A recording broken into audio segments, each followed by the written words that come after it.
Сәлеметсіздер ме, балалар? Сабақтың тақырыбы тема урока азға қанағат ет.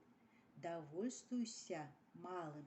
Қанағат удовольствие, азға малым. Жаңа сөздер, новые слова. Таға, подкова. Таға, ұста, кузнец.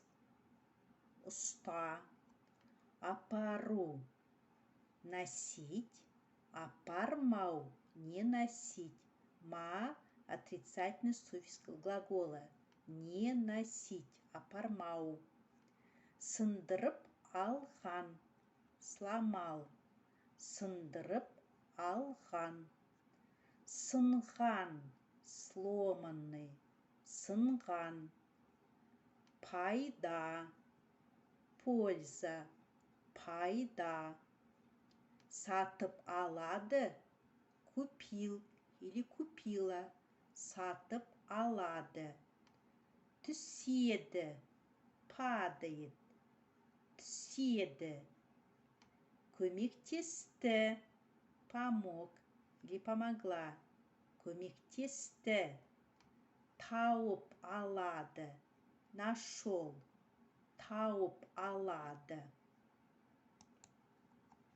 Оқылым, чтение, 56 бет, 2 тапсырма. Бұл жерде Ыбырай Алтынсариннің әңгімесі берілген. Здесь дан рассказ Ибрай Алтынсарина.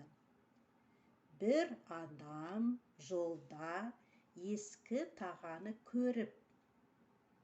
Один человек по дороге увидел старую подкову. Балам, анау тағаны алшы, дейді. Дейді, говорит. Сынок, возьми, пожалуйста, ту подкову. Тағаны, подкову. Әке, ескі таға ғой, пайдасы жоқ, деп бала тағаны алмайды.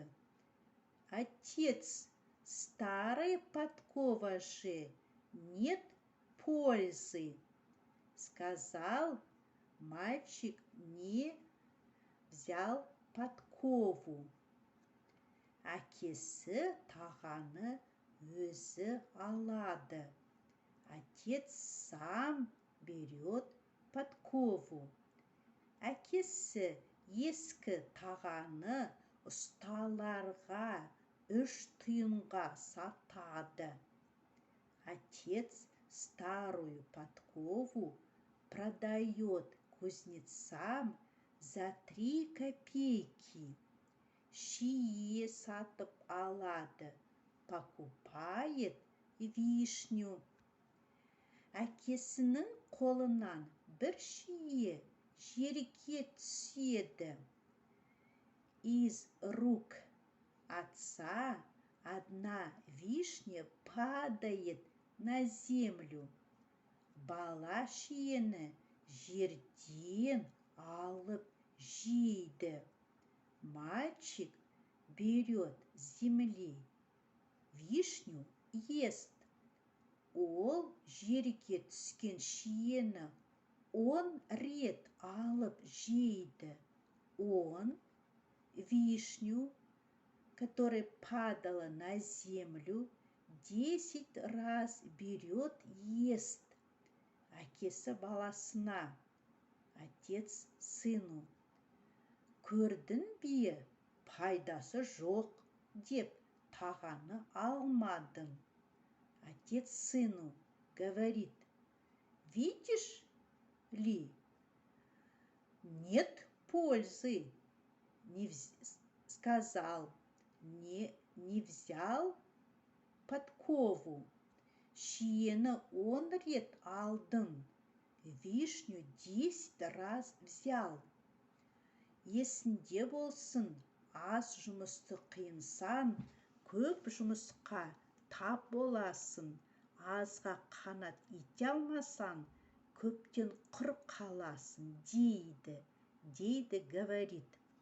Запомни, если будешь, для тебя будет тяжело маленькая работа, малая работа, то попадется много работ. Нужно удовольствоваться малым, а то без ничего останешься без ничего, говорит. Айтылым 56 бет 3 тапсырма.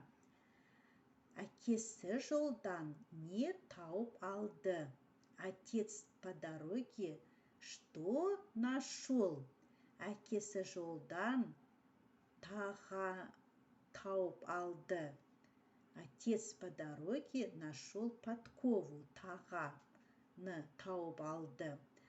Бала тағаны алды ма? Мальчик взял подкову. Бала тағаны алмады. Не взял подкову мальчик. Әкесі тағаны кімге сатты? Отец кому продал подкову? Әкесі тағаны ұсталарға сатты. Отец продал подкову кузнецам. Әкесі не сатып алды? Отец что купил? Әкесі шие сатып алды. Отец купил вишню. Бала шиені қалай жеді? Бала шиені жерден алып жеді. Мальчик вишню ел с земли. Әкесі баласына не деді? Что сказал отец сыну? Давайте мы тут прочитаем. Есіне болсын, аз жұмысты қиынсынсан, көп жұмысқа тап боласың.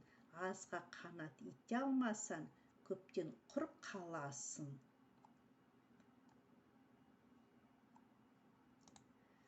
Оқылым, айтылым, чтение, говорение.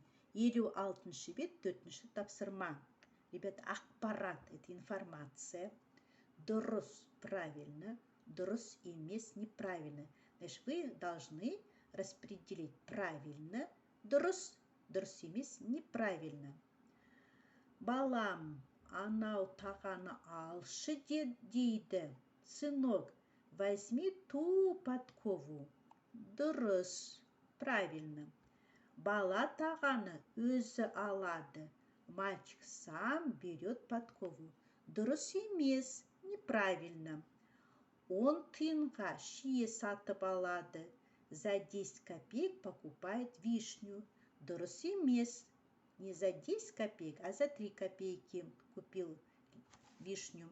Әкесі тағаны ұсталарға сатады. Отец подкову продает кузнецам. Дұрыс. Көрдің бе, пайдасы жоқ деп тағаны алмадың. Шиені 10 рет алдың.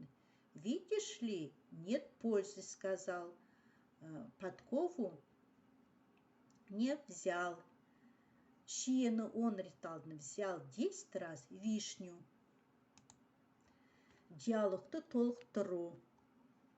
57 бет 5 тапсырма.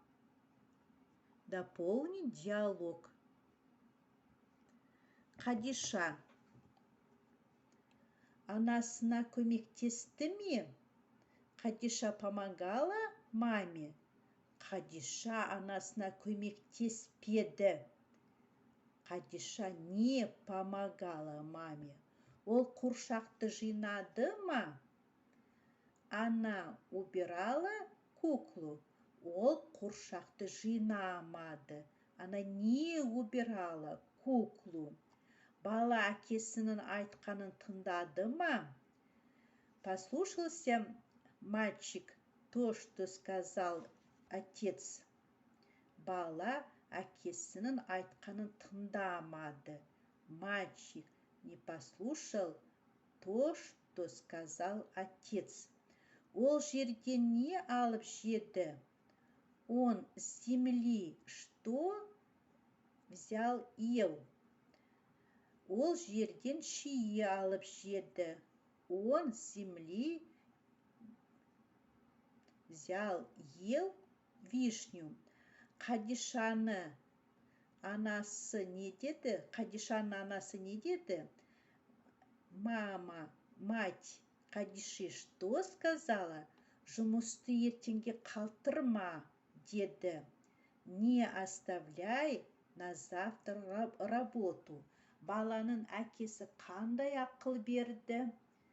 Какой совет дал отец сыну? Азға қанағат ет деді. Сказал, довольствуйся малым. Тема нашего урока азға қанағат ет. Довольствуйся малым. Сонымен балалар, сабағымыз аяқталды. Сау болыңыз.